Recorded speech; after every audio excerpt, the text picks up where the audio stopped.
Hello guys, and welcome back to the channel. My name is Serge, and in today's video we're actually going to remove the overflow tank. We're going to install a bigger battery. We're going to remove that battery, we're going to install a bigger battery, and we're going to start up the car with the bigger battery.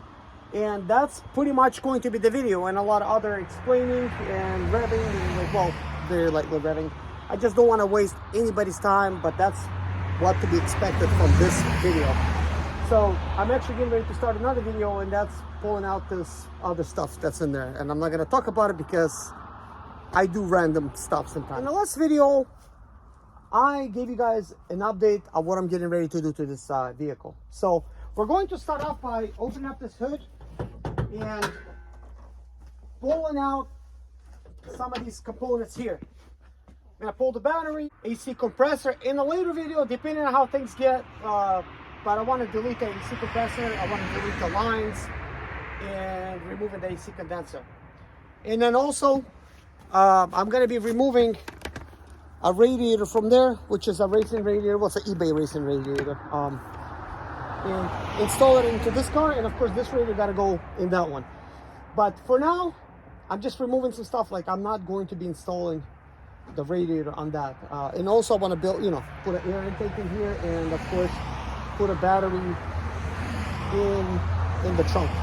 But anyways, let's get started. So the first thing we're gonna do is remove the battery.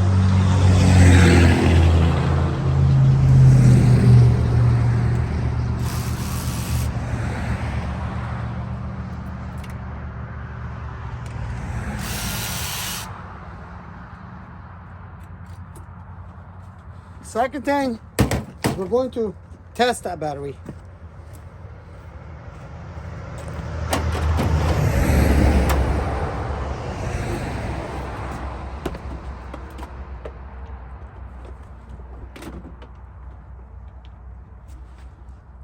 Wow, how did it get to 11.0 volts? But anyways, yesterday was only showing 10, but it was also a cold day. I don't know if this battery can be revived, but it's got no energy. Does not want to start up my car. At least yesterday did not want to do it. So we're pulling it out and taking it to the charger. Guys, this is my storage slash little work area. It's a little messy right now, but this is the battery box that I use. So I'm actually charging up that battery. I'm supposed to put positive first, but the charger's off. So we're going to throw that on the charge. So we're gonna put boost, charging, maintaining. So the problem that's been happening is I will start charging it like this, and it will start showing green light, which means charge and maintaining. And that's a problem because the battery is not charging at that point. It's just fooling me, but I don't know what's up with that battery because it's certainly weak. It could also be my starter on the left leg possibility. That's a 40 amp boost. That's 60, that's charge maintain. So we'll just do the 6 to 2 amps charge maintain for this battery. That other battery, I'm just gonna leave it here for now, but I probably will just use this in my trunk. This is more like a Sprinter type of battery, just because I need the most amount of power to start up the car, but I'm putting a faster starter, so tell me if I'm wrong on that, because it is heavier. So anyways, I'm not doing this in any particular order, and sometimes I think of stuff and I just want to basically do it. So what I thought of doing right now is removing this overflow tank first.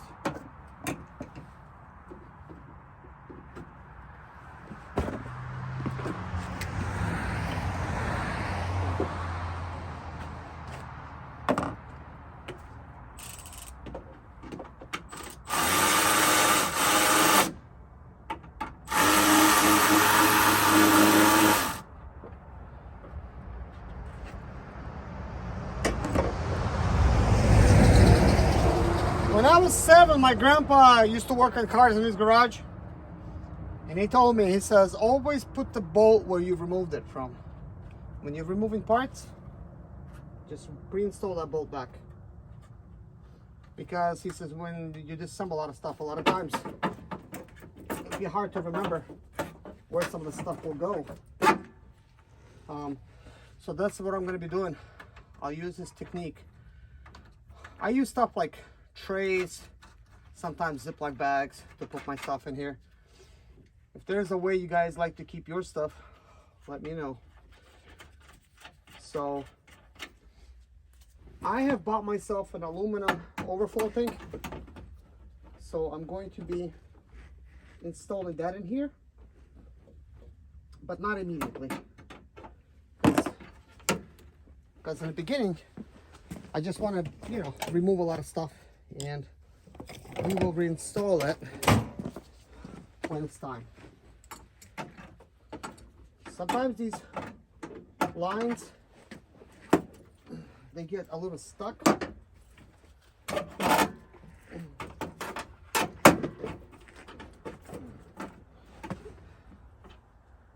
A little, sometimes a lot.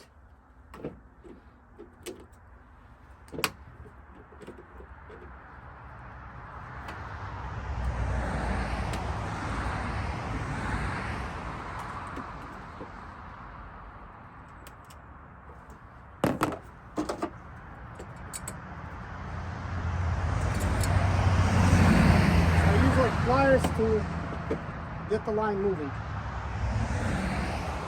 So I have a pan underneath to catch any of this water, but well, hopefully it doesn't create too much of a mess.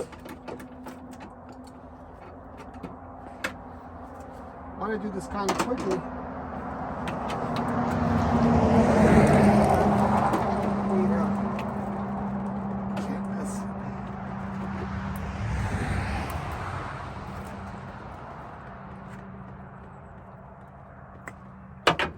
Okay. So good. We'll just put that in the box. You might be wondering, why did I do that? And you'll see in a second why I'm doing that, because I want to try something. I want to try something. Now, I need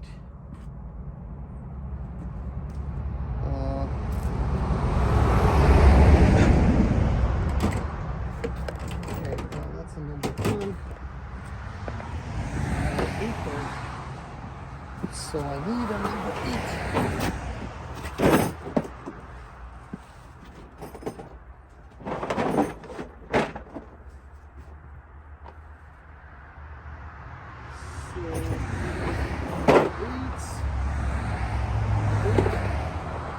A little extension.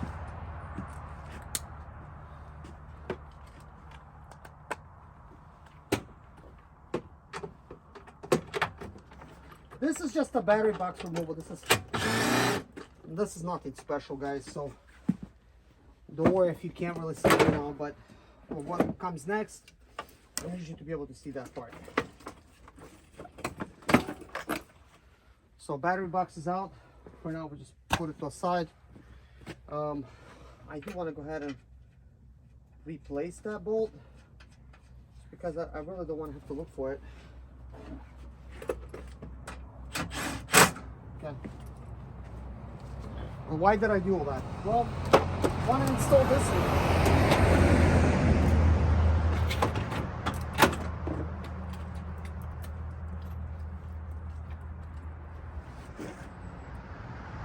Yeah, it's sliding. Alright, so I want to see if you could use a bigger battery. So let's see, this positive cable will come up that high. Okay, good. So I just need something temporarily to prop it up.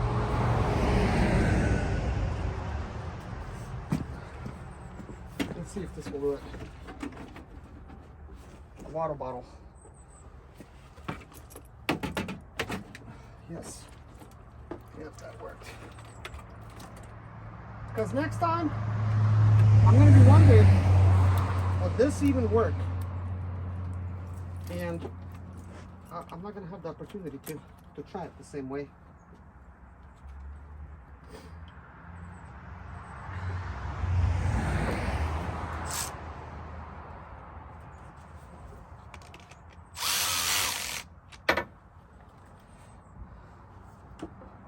Now this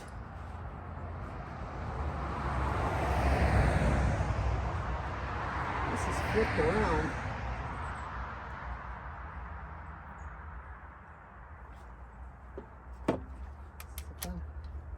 Now let's try something.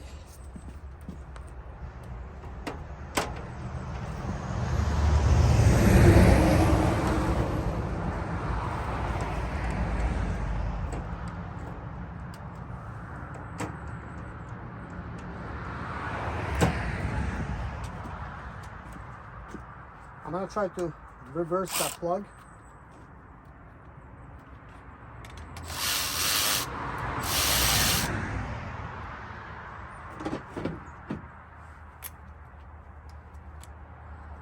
Because right now I cannot even tighten up the bolt. Well, looks like I'll still be able to install it. It's going to get a tighter fit, but it's gonna work.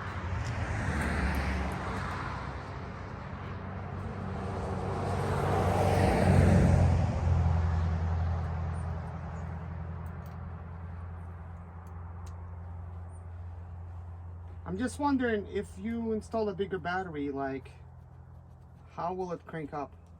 Because right now, technically, I still got water in the radiator, just because I removed the overflow tank. Did not really change anything.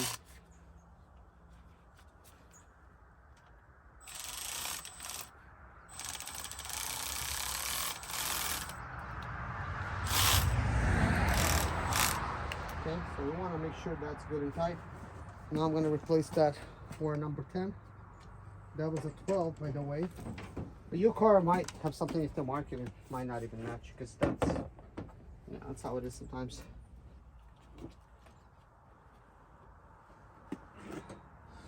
So, need a little hammer. Yes, this will work.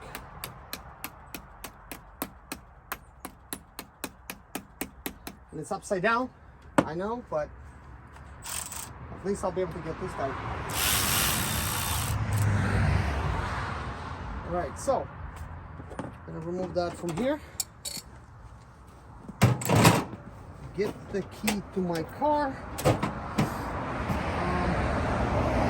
Make sure nothing's touching. We're good here. And guys, let's see if it starts up.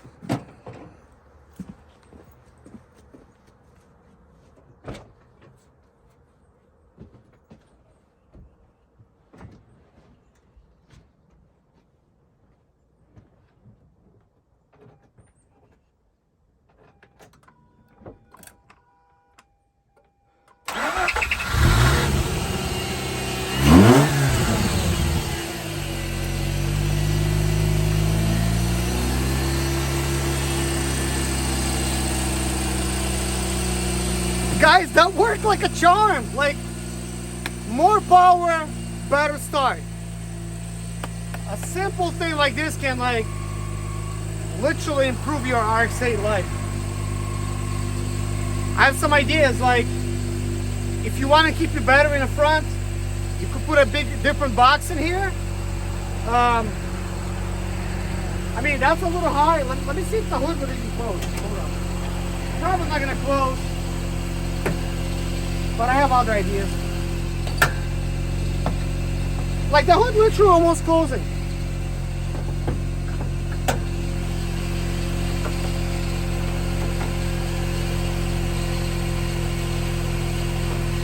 So there's a couple ways of doing it. There's a radiator hose that goes on the side here. All you gotta do is get a bigger, well, longer radiator hose.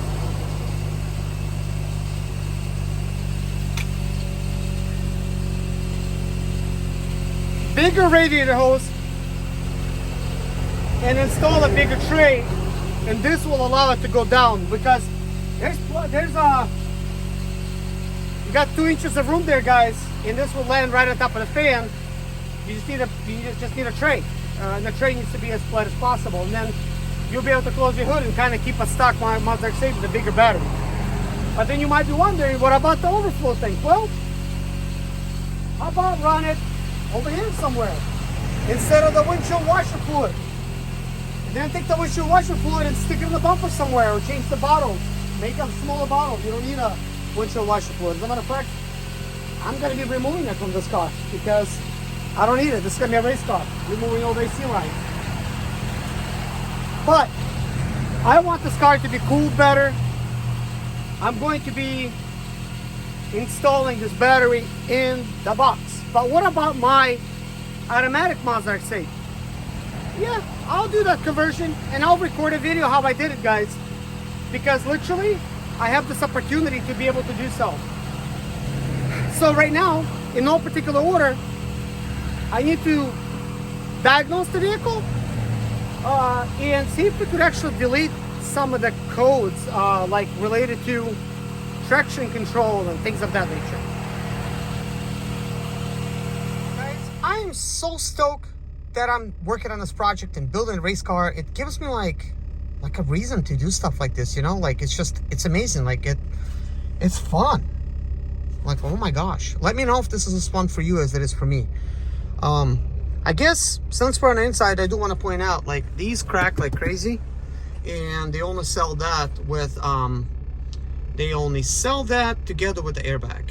There is an aftermarket solution where you could actually put like a carbon fiber piece over it, which will then prevent the airbag from exploding and possibly injure you in a crash. So if you're gonna do that for looks and you're the only driver, I mean, please, you know, caution advised, right?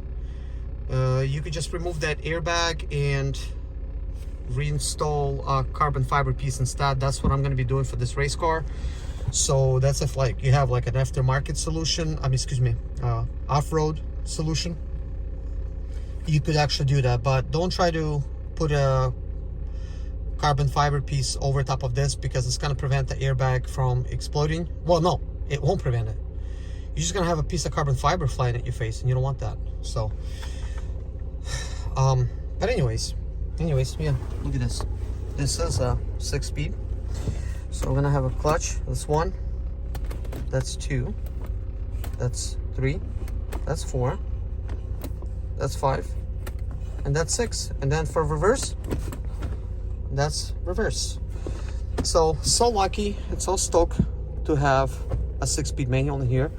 Let me know, guys, if you ever seen anybody else with a ball. I've never seen anybody with a ball. Is this original? Because if it is, cool. You know, it looks like it's got some bangs out of it. Somebody probably with a ring banging it, you know. I don't actually wear any rings, so there's that. Anyways, so right now I'm going to be performing some stuff with the steering wheel. Before I do, though, I do want to let you know all of this interior pieces is going to be for sale, including the airbag, all of the airbags, side curtain airbags, this sunroof here, any of these pieces here, any of the windscreen things like lights, any of these interior pieces. And I have like actually like really good interior pieces.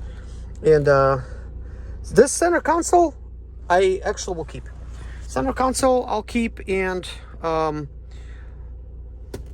keep my dash, just, you know, to give the car a little bit better appeal as a race car. But steering wheel for now I'm gonna keep, but I will be converting the steering wheel. And by the way, you could buy my airbag in the steering wheel if you want. That I'm getting rid of, because you don't need any airbags in a race car. And if somebody wants to buy the steering wheel, let me know, because that's gonna fund my steering wheel that I need to buy, because I need like a racing steering wheel. Because look, this has buttons and everything. As you could see, whoever had this prior to me, they probably had an aftermarket radio. They took it, but they left me the original, which is cool. But obviously I'm not going to be installing that original radio. Also, this AC controller, by the way, this tab, one of these circles I'm taking because that's from my green Mazda RX-8, and I'm gonna put it back. but I was controlling the fans. So the blower motor is going to go as well. If somebody needs a blower motor, this AC panel is going to go. I'm getting rid of it. This here, I think, is broken on my other RX-8 on the green one. So anything that I could use out of here, I will use on my green one. But if anybody wants to buy anything, just let me know. I will be making this car lose some weight, and it's gonna basically, like, I'm gonna tear it back as much as possible. And of course, I gotta remove the dash to install. I mean, once I do everything, like, I just gotta, you know, remove everything to install the roll cage. But I'm gonna be doing it in a different spot. I'll tear all the interior out except the dash, so I could actually move this car around, and I'll still have the seats. And by the way, seats are for sale. If you want the seats, yeah, like, they're for sale. I'm gonna either sell them how they are, or I will restore them and sell them, but it doesn't matter. It's not something that's important right now. But anyways, okay, let's continue. So we got this car started. Let's give it some turns and see if this can reset our traction control light.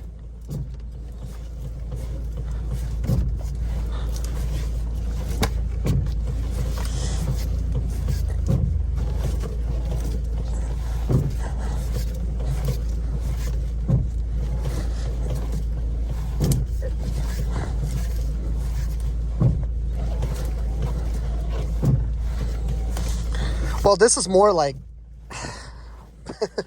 resetting the steering wheel icon light. But I believe I have to be doing it with the car off. So let's try the quick brake method. 1, 2, 3, 4, 5, 6, 7, 8, 9, 10, 11, 12, 13, 14, 15. Okay, none of that worked. Shut the car off. It's actually smoking a little bit over there. Obviously, that's an overflow tank over there, and since I've removed that, obviously water's going to travel back and forth, and, you know, it's going to create a little problem. We don't want that, but anyways, 1, 2, 3, 4, 5, 6, 7, 8, 9, 10.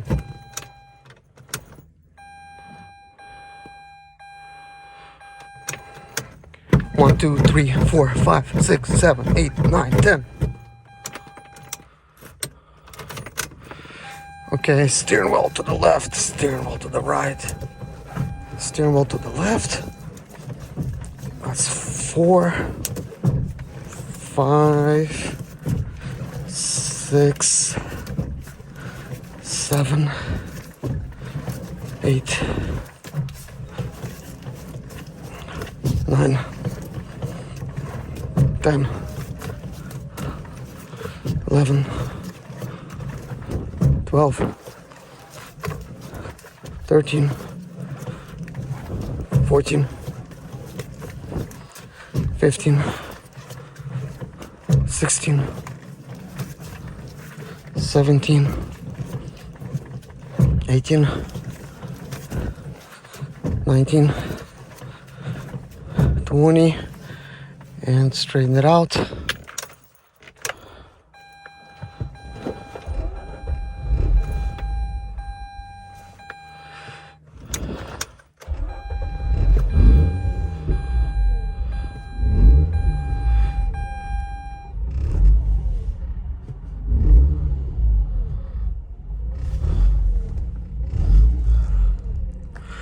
Okay, that's enough for now. So we're gonna shut things down. So some water is obviously leaking out. As you've seen, the temperature gauge did not go anywhere. You can't trust them though. You can't trust them. So some of this water is beginning to smoke because it warmed up a little bit. It's a really cold day out. So don't let the sun fool you. But anyways, as you've seen, I was able to get rid of the traction control and all that light. It went away from doing all that stuff, but it came back right away. So whatever that's about, if anybody has any solutions, let me know. But at this point, I'm not going to be worried about that. This brake fluid is also dirty, so I'll be bleeding this whole system. Takigo, is that aftermarket, guys? Yeah, Takigo is normal. As you guys know, in racing, you could easily boil your brake fluid, especially if it's got water. I have a way to test the brake fluid, but even without testing it, it's super dirty and it's recommended to replace it. There's actually a really good brand that I forgot the name of right now that you could use for brake fluid. If you guys remember that brand, let me know in the comments below what you would recommend. Something that can make your brake fluid last in races, because when that stuff boils over, you know, your brakes could be toast. Also, I'm gonna pop this hood open. That way I could actually begin by removing the radiator from here and transferring over there. So the good thing is, this aftermarket radiator, I already fit it in place how it's supposed to be, so that shouldn't be too much of an issue. So that is good. So let's continue. So some time has passed. This car had some time to cool down.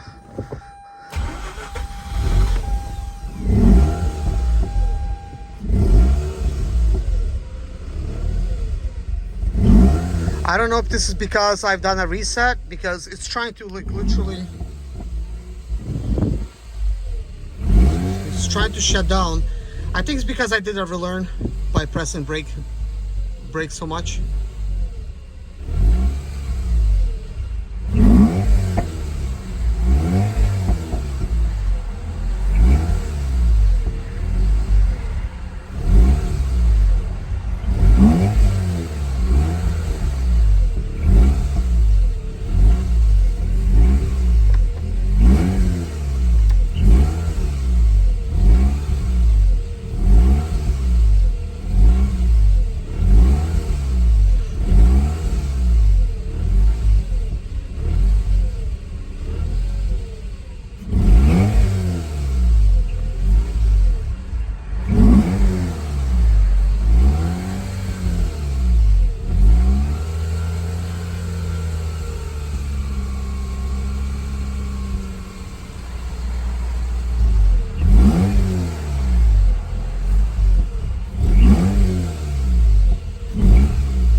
It's trying to relearn the idle, and I'm basically holding on the throttle right now just a tiny bit.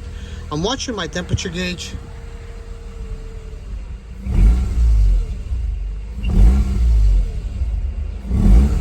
Yeah, it just wants to die.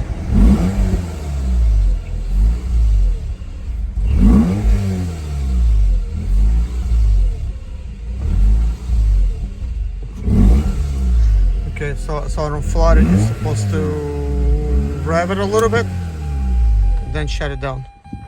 And that's what I Thank you guys so much for watching this video. I really appreciate each and every one of you for tuning in and for your time and for your support. Thank you guys. And good luck with your Mazda RX-8. And I'll see you guys in the next video, where we're going to be removing a lot of other random stuff. And I really don't want to start explaining stuff again, but hope you guys tune in, because this is our race car build.